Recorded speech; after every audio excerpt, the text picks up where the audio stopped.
ज्ञानोदय पाठशाला में आपका स्वागत है दोस्तों। आज से हम शुरू करने जा रहे हैं भारतीय राज्य व्यवस्था की सीरीज, जहां से कि अधिकांश बार यूके पीएससी और यूके ट्रिपल एससी के द्वारा लगातार क्वेश्चन पूछे जाते हैं। तो सबसे पहले आज हम देखेंगे संविधान की प्रस्तावना। सर्वप्रथम अमेरिकी संविधान में प्रस्तावना को सम्मिलित किया गया था, तदुपरांत अन्य देशों ने भी अपनाया जिसमें भारत भी है। तो हमारा जो प्रस्तावना को सम्मिलित किया गया संविधान में वो अमेरिका से लिया गया। और साथ ही कभी आया कि प्रस्तावना की भाषा कहाँ से जोड़ी गई, तो वो ऑस्ट्रेलिया से ली गई थी। सामान्यतः प्रत्येक अधिनियम का आरंभ प्रस्तावना से होता है जो उसके मुख्य आदर्शों एवं आकांक्षाओं का उल्लेख करती है। अतः संविधान की भूमिका या परिचय पत्र क्या है? प्रस्तावना है। ये तो हमने प्रस्तावना की डेफिनेशन की प्रस्तावना है क्या। अब दोस्तों ऐसे वन लाइनर कोट्स एग्जाम में आते हैं कि प्रस्तावना संविधान का परिचय पत्र है। ये किसने कहा? तो ये कहा था N.A. पालकी वाला। कभी आप मेंस का एग्जाम देंगे और वहाँ पे प्रस्तावना के बारे में कुछ लिखने के लिए आया तो आप वहाँ पे भी ये कोटेशन डाल सकते हैं। और डायरेक्ट भी एग्जाम में कभी बन सकता है कि प्रस्तावना संविधान का परिचय पत्र है। यह किसने कहा? तो ये कहा था N.A. पालकी वाला ने। भारतीय संविधान की उद्देशिका या प्रस्तावना का स्रोत जो है पंडित जवाहरलाल नेहरू द्वारा संविधान सभा में 13 दिसंबर 1946 को प्रस्तुत और 22 जनवरी 1947 को स्वीकृत उद्देश्य प्रस्ताव तथा ऑस्ट्रेलिया का संविधान है। अर्थात हमने जो अपनी प्रस्तावना को बनाया है वो कहाँ से लिया गया है? जो नेहरू जी द्वारा 13 दिसंबर को उद्देश्य प्रस्ताव रखा गया था। और साथ ही थोड़ा ऑस्ट्रेलिया के संविधान से भी हमने प्रस्तावना में कुछ चीज़ें ली हैं। और जो स्वीकार कभी हुआ था, ये दोस्तों ये क्वेश्चन रैपिडली बनते रहता है एग्जाम में, रिपीट होते रहता है कि प्रस्ताव। अभी हाल में ही शायद ईओ या आरओ में से एक एग्जाम में आया था कि प्रस्तावना का स्रोत क्या है, तो वो था उद्देश्य प्रस्ताव, वहाँ पे आया था। तो कब रखा गया? 13 दिसंबर 1946 को। और स्वीकृत कब हुआ? 22 जनवरी 1947 को। इसके बाद हम देखेंगे 42वें संविधान संशोधन अधिनियम 1976 द्वारा प्रस्तावना में संशोधन कर प्रथम पैरा। दोस्तों अभी तक तो केवल यही क्वेश्चन रिपीट होते हैं कि कौन कौन से शब्द जोड़े गए। शब्द तो थे समाजवादी, पंथ निरपेक्षता और अखंडता। अब कभी ये भी पूछ सकता है कि किस पैरा में, तो प्रथम पैरा में जोड़ा गया समाजवादी और पंथ निरपेक्षता, और छठे पैरा में जोड़ा गया और अखंडता शब्द जोड़ा गया। किस संविधान संशोधन द्वारा? 42वें संविधान संशोधन अधिनियम 1976 द्वारा। इसे हम क्या भी कहते हैं? इसे लघु संविधान भी कहा जाता है इस संविधान संशोधन को। अब प्रस्तावना के मूल 4 तत्व माने जाते हैं। पहला तो संविधान के अधिकार का स्रोत किसको मानती है प्रस्तावना?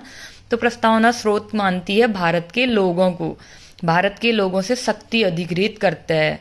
अगला, भारत की प्रकृति। भारत एक संप्रभु, समाजवादी, धर्मनिरपेक्ष, लोकतांत्रिक व गणतांत्रिक राज्य व्यवस्था वाला देश है। तो भारत की प्रकृति कैसी है?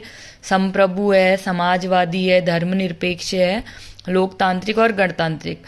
संप्रभु मतलब हम अपने निर्णय लेने में स्वतंत्र हैं। समाजवादी, समाज के हर तबके का विकास चाहिए यहाँ पे। धर्मनिरपेक्ष, किसी एक धर्म को नहीं मानकर सभी धर्मों का समान रूप से उत्थान करने की कोशिश करता है राज्य। लोकतांत्रिक, जनता के द्वारा यहाँ पे सब चुना जाता है। गणतांत्रिक अर्थात यहाँ पे का जो मुख्य प्रमुख शासक होते हैं वो चुनाव द्वारा चयनित होते हैं, ना कि आनुवांशिक नहीं होते हैं। अगला, संविधान के स्रोत क्या क्या हैं? न्याय, स्वतंत्रता, समता और बंधुत्व हैं। संविधान लागू होने की तिथि भी हमारे इसके अंदर आती है। 26 नवंबर 1949 की तिथि हमारा संविधान लागू होने की तिथि है। अब प्रस्तावना का महत्व क्या है ये देखेंगे। प्रस्तावना में उस आधारभूत दर्शन, दोस्तों ये मेंस के टाइम पे आ सकते हैं, जैसे कि लोअर पीसीएस, अपर पीसीएस, उसी के लिए मैंने ये नोट्स बनाए थे अपने।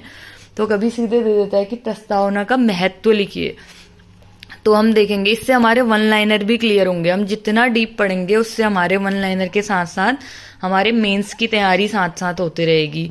प्रस्तावना में उस आधारभूत दर्शन और राजनैतिक, धार्मिक व नैतिक मौलिक मूल्यों का उल्लेख होता है जो हमारे संविधान के आधार हैं। इसमें संविधान सभा की महान और आदर्श सोच उल्लिखित है।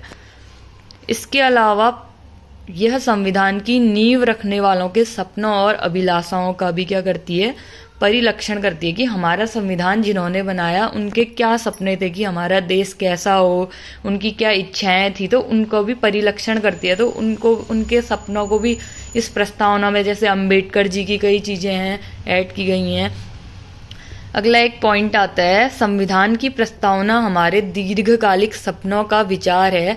तो ये किसने कहा था? सर अल्लादी कृष्ण अय्यर जी द्वारा ये कहा गया है। प्रस्तावना हमारे दीर्घकालिक सपनों का विचार है। शायद प्रारूप समिति के सदस्यों में से भी थे ये, 7 सदस्यों में। प्रस्तावना संविधान का सबसे सम्मानित भाग है। यह संविधान की आत्मा है, यह संविधान का आभूषण है, यह एक उचित स्थान है जहां से कोई भी संविधान का मूल्यांकन कर सकता है। ये किसने कहा? ठाकुरदास भार्गव द्वारा। ये भी संविधान सभा के सदस्य थे दोस्तों। कभी कभी ये क्वेश्चन बन जाते हैं ऑनलाइन में। अब प्रस्तावना की विषय वस्तु जो कि बहुत महत्वपूर्ण है। देखिए, हम भारत के लोग भारत को एक संपूर्ण प्रभुत्व संपन्न समाजवादी धर्मनिरपेक्ष लोकतांत्रिक गणराज्य बनाने के लिए और इसके समस्त नागरिकों को सामाजिक, आर्थिक और राजनीतिक न्याय। दोस्तों, यहाँ पे क्वेश्चन ऐसे भी बनता है कभी कभी प्रीवियस एग्जाम पेपर में, मैं देख रही थी यूपी वगैरह में और बड़े एग्जाम में। अब हमारे यहाँ भी यही पैटर्न फॉलो हो रहा है। तो कितने प्रकार के न्याय की बात की गई है? शायद ये क्वेश्चन आया था पिछले 1 साल के अंदर किसी एग्जाम में। तो 3 प्रकार के न्याय, सामाजिक न्याय, आर्थिक न्याय और राजनीतिक न्याय। इसी प्रकार से कितने प्रकार की अभिव्यक्ति की बात करती है हमारी प्रस्तावना? तो 5 प्रकार की स्वतंत्रता, विचार की स्वतंत्रता, अभिव्यक्ति की स्वतंत्रता, धर्म की, विश्वास की और उपासना की। तो 3 प्रकार के न्याय हैं, 5 प्रकार की स्वतंत्रता है और समता है, प्रतिष्ठा और अवसर की समानता। 2 प्रकार की समानता, समता है प्राप्त करने के लिए तथा प्रत्येक व्यक्ति की गरिमा और राष्ट्र की एकता अखंडता सुनिश्चित करने वाला बंधुत्व बढ़ाने के लिए दृढ़ संकल्पित होकर अपनी संविधान सभा में आज दिनांक 26 नवंबर 1949 को एतद द्वारा इस संविधान को अंगीकृत, अधिनियमित और आत्मार्पित करते हैं। तो हमारा संविधान अंगीकृत कब किया गया? डायरेक्ट क्वेश्चन बनता है। ये बना है 26 नवंबर 1949 को। और लागू कब से हुआ? 26 जनवरी 1950 से। और हमने इतना टाइम क्यों लिया, 2 महीने क्यों रुके? क्योंकि हमने लाहौर अधिवेशन जब हुआ था दिसंबर 1929 के टाइम पे, तब हमने 26 जनवरी को पूर्ण स्वराज दिवस मनाने की घोषणा की थी। ये किसी एक मेरी फ्रेंड से इंटरव्यू में भी पूछा कि हमने 26 जनवरी का टाइम क्यों चुना, जबकि हमारा संविधान तो नवंबर में बन गया था। तो वहाँ पे आंसर ये है कि लाहौर अधिवेशन जब हुआ था 1929 में, तो तब हमने 26 जनवरी को पूर्ण स्वराज दिवस मनाया था। अब आया क्या उद्देशिका संविधान का अंग है? इससे बार बार एग्जाम में क्वेश्चन बनते हैं। डायरेक्ट यही क्वेश्चन था हमारा शायद वीडियो या किसी एग्जाम में कि इन रिवेरुवाड़ी वाद कब का है? 1960 का है। और उसमें क्या कहा गया था? क्या प्रस्तावना संविधान का अंग कहा है था या नहीं?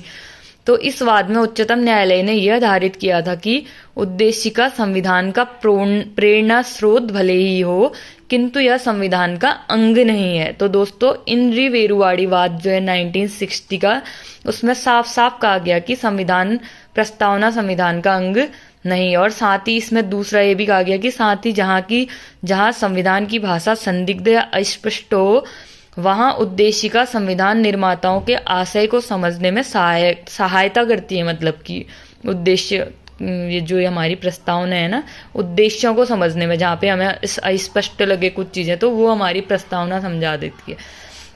अब आया सबसे बड़ा महत्वपूर्ण पॉइंट कि केशवानंद भारती बनाम जो केरल राज्य वाद था 1973 का, अभी तक की संविधान की सबसे बड़ी पीठ थी। यहाँ पे 13 मेंबर थे, जिसमें 7 और 6 से शायद इसका फैसला आया था। 1973 के प्रकरण में उच्चतम न्यायालय ने अपने पूर्व निर्णय को उलटते हुए जो इनरी वेरुवाड़ी वाद में कहा था, उसको उलट दिया उच्चतम न्यायालय ने, सुप्रीम कोर्ट ने, और कहा कि यह मत दिया कि उद्देशिका संविधान का अभिन्न अंग है, संविधान में उसका वही स्थान है जो अन्य उपबंधों का। और दूसरा स्टेटमेंट दिया, उद्देशिका में संशोधन किया जा सकता है किंतु उसके जो मूलभूत ढांचा है उसमें कोई परिवर्तन नहीं होना चाहिए। मतलब कि जो हमारा आधारभूत ढांचा पहले से उद्देशिका में जो चीजें लिखी हैं उसमें कोई परिवर्तन नहीं होना चाहिए, उसमें संशोधन किया जा सकता है।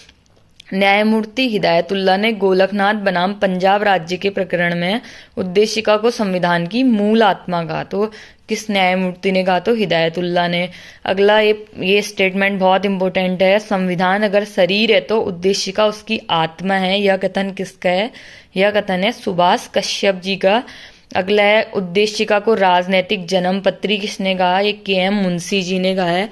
दोस्तों, अगर आपको मेरी ये शुरुआत सही लग रही है तो आप कमेंट कीजिएगा, हम इस सीरीज को ऐसे ही आगे को बढ़ाएंगे। इसके साथ ही मैं आपको हिस्ट्री, पॉलिटी और ज्योग्राफी के भी अपने नोट्स से आपको रिवीजन करवा दूंगी। Thank you.